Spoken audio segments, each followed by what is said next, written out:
Your notes may be useless, but that doesn't mean that you are a bad student. This is how you're going to elevate your note-taking method this year so that your notes are actually effective and you can properly use them to revise. If you take one thing from this video, I want it to be this. You need to lay out information in clear chunks. What you don't want is an incredibly dense, descriptive paragraph explaining everything you learned in that lesson, because it's hard to retain information when it is presented to you in that way. Have a heading, have subheadings, make sure information is split up into digestible chunks. Have fun with this, devise yourself a system. So fun facts may be in clouds, for example. Definitions may be in boxes. You may highlight specific words that you're trying to remember. Whatever it is that works for you, just be consistent with it and make sure your notes are engaging and that they make sense. And don't expect to have this down to a T in the class.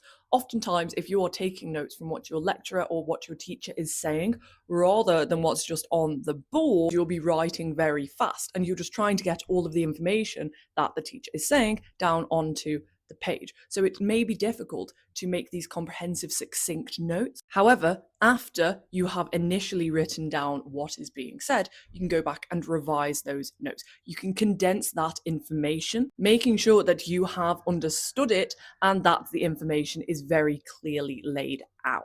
In these notes, use visuals to understand causes and consequences. Lay things out like a flowchart. This happened, which leads to this, which leads to this. This is helpful because of this. And in this, you can use a variety of different note-taking forms. You could have mind maps, you could have cheat sheets. Understanding how the different subtopics link together, making sure you've understood the general concepts taught in the lesson, and you have been adhering to these learning objectives. If you liked this video and you found it helpful, be sure to save it for later and follow for more daily study tips.